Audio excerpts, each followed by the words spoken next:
Le 100 mètres. Nous y sommes. Et on va détailler couloir après couloir. Certes, il y a des Jamaïcains, bien sûr, avec Michael Frater qui faisait partie du relais 4x100. Jamaïcain, champion olympique. On s'en souvient à Pékin avec le jeune Ashmead. Au couloir numéro 1, on va retrouver Trell Kimmons, l'américain. Il a couru cette saison 10,02, mais évidemment dans sa carrière il est déjà descendu sous les 10, 9,95. Dans cette course aujourd'hui, 8 sprinters sur 9 ont déjà couru en moins de 10 secondes. Michael Frater, le voilà, record personnel 9,88. Il a couru en 9,94 cette saison, jamaïcain. Michael Rogers, 9,94 cette saison. Il sera l'un des 5 Américains de cette course de Saint-Denis. Et Christophe Lemaitre.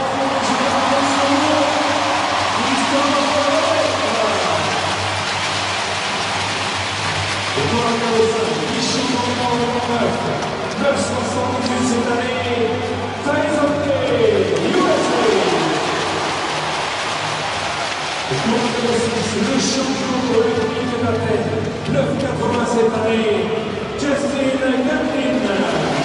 Voilà, on s'est tu pour le couloir, pour les couloirs 4, 5, 6, Lemaitre, Gay, Gatlin.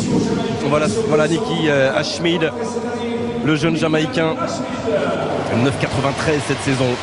C'est la même génération que Christophe Lemaitre. Lui est vice-champion olympique, il a eu du mal à Reims, on l'a vu en début de semaine sous la pluie. Richard Thompson, il doit montrer qu'il a retrouvé un niveau qui va lui permettre de prétendre, comme il l'avait fait il y a 4 ans, une médaille olympique. Pour l'instant, il n'en est pas là, Thompson. Et Calicio Newman sera au couloir numéro 9, l'américain, 10,07 cette saison. C'est lui le moins huppé en termes de chrono et de palmarès dans ce 100 mètres. Alors où en est Christophe? Le responsable du sprint français que vous êtes, Renaud, attend quoi ce soir de Christophe? Espère quoi? Je pense que ça va pas être mal, vu la dernière séance là qu'il a effectuée avec Slébin.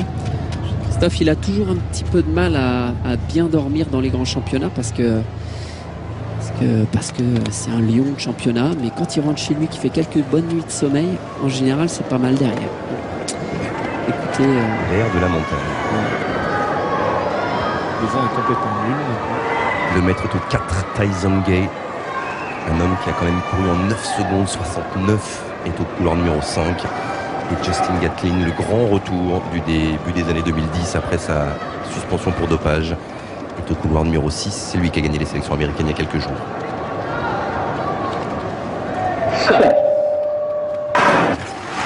Le départ est pas trop mal. Gay est mal parti. Le maître est pas trop mal parti. En revanche, Justin Gatlin est bien. Et le maître n'arrive pas à mettre en place sa foulée. Il va faire 3e. La victoire pour Tyson Gay qui termine comme un boulet ce 100 mètres. Gatlin n'a pas pu tenir le rythme de sa mise en action. Et Christophe Lemaitre, comme d'habitude, est revenu sur la fin. Même si on a douté vraiment après 50-60 mètres de course, Renaud.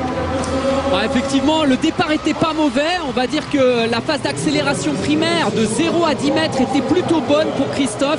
Par contre, c'est dans la phase d'accélération secondaire du 15 mètres jusqu'aux 60 mètres où là, il a manqué d'énergie, clairement. Et évidemment, il a toujours 20 bons derniers mètres. Mais c'était insuffisant dans la partie centrale de sa course en termes de cadence. Il a quelques appuis où on le revoit qui danse un petit peu avec la ligne d'épaule qui se promène à droite et à gauche et devant c'est solide, c'est très très solide et surtout Tyson Gay ne se désunit pas. Quelle fin de course. Mais le départ de Tyson Gay est pas terrible, il est déséquilibré lui aussi, il prend un mauvais départ, une mauvaise mise en action, il revient mais très très fort. Ouais, c'est au niveau de la fréquence. Regardez la fréquence gestuelle de Gay. C'est là qui fait la différence sur la fin. Il doit avoir un niveau de fréquence qui est très proche de 5 foulées à la seconde sur la fin. Il se déséquilibre complètement en sortie de poussée, de phase de poussée. 9,99 pour Tyson Gay, 10,03 pour Gatlin et 10,08 pour Christophe Lemaitre qui ne passera pas donc ce soir sous les 10 et un temps de réaction de 0,190 qui n'est pas un grand temps de réaction quand même pour Christophe. Pour lui, c'est allé beaucoup plus vite avec les Américains. C'est mauvais pour lui. Oui. Ouais, c'est son plus mauvais de l'année, je pense. Ouais, regardez les images de la mise en action. On voit tout de suite Rogers a posé le pied au sol quand Christophe n'a pas encore pris son appui.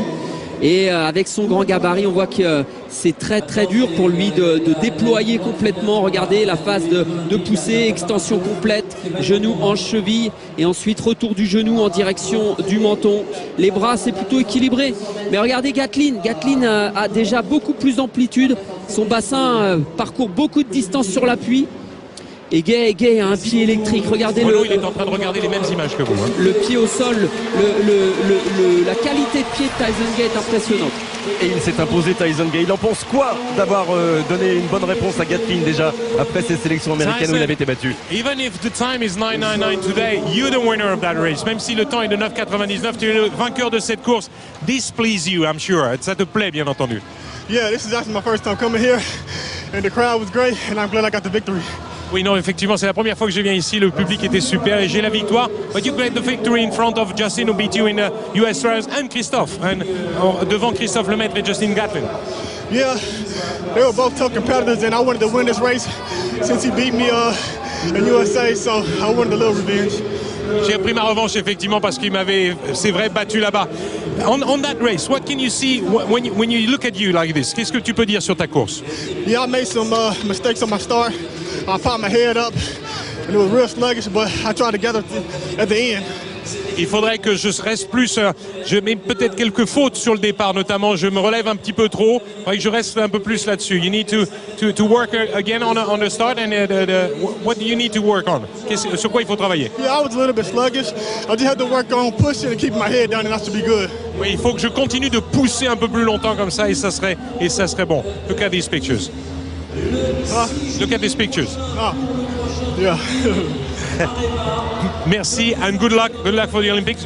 What you go to seek at the Olympic Games? Qu'est-ce que tu vas chercher aux Jeux Olympiques? Yeah. What is your goal at the Olympics? Oh, to win the gold medal. Gagner la médaille d'or. Good luck. Thank you. What's up, Eliza? Merci beaucoup, merci. Justin.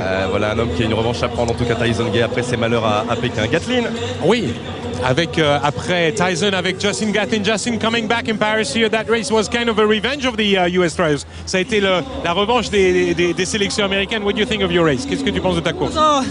My legs are a little tired from the trip and running in trials, but I came out here to put on a technical race. The end could have been a little better, but the plot thickens.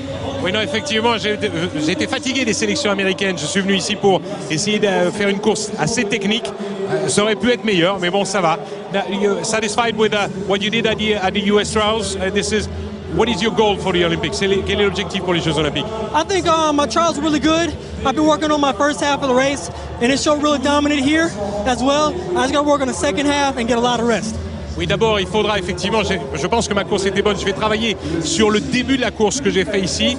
Ensuite de ça, maintenant, il va falloir prendre du repos et travailler sur la suite. The goal at the Olympics?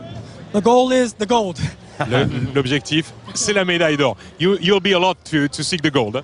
That's what I'm working on. I don't train for second or third or silver or bronze. I want to go out there and win the gold. Je ne vais pas m'entraîner pour être derrière deuxième ou troisième. Je vais aller chercher la médaille d'or. Merci beaucoup. Thank you, Justin. Merci. Ils ont toujours été comme ça, les Américains. Cette confiance.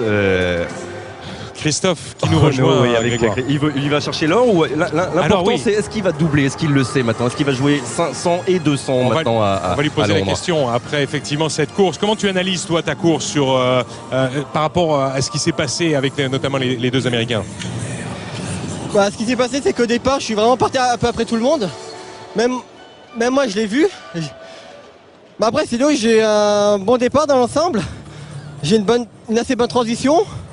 Et puis après, j'ai fait comme à l'accoutumée. Voilà, j'ai couru normalement, j'ai fait ma foulée ordinaire. Et voilà, j'ai encore pu compter un peu sur mon finish pour rattraper le retard, mais je pense que ce qui m'a un peu pêché, c'est un peu le départ aussi. Oui, tu penses que tu es un petit peu en retard de ce point de vue-là? Enfin, tu l'as été un peu dans la course. Après, pour revenir, il ne faut pas se faire peur. Tu arrives à rester un petit peu au contact sur la fin de course? Je sais très bien que mon départ est toujours un peu déficient. Donc après, c'est une question d'habitude, on va dire. Après, je sais que j'ai d'autres qualités qu'il faut que j'arrive à pallier un peu ce retard. Mais ce serait pas mal que si j'arrive à combler, on va dire, ce petit déficient dans cette partie de course, ce serait bien, ouais. Ton relâchement ici? Non. Tu le vois, ton relâchement? Ouais, non, mais je cours comme d'habitude. Comme j'ai dit, après, malgré que j'étais bien un peu en retard dans le départ, j'ai continué comme d'habitude. Et après, ça allait tout seul après. Alors on va te recaler le départ, on va regarder un petit peu pour que tu l'analyses justement ce départ et ensuite de ça je te poserai des questions sur tes objectifs parce que Grégoire, Jean et Renaud voulaient savoir si tu avais une petite idée maintenant de ce que tu voulais faire aux Jeux Olympiques. On va revoir le départ, regarde. Comment tu l'analyses? Qu'est-ce que tu vois?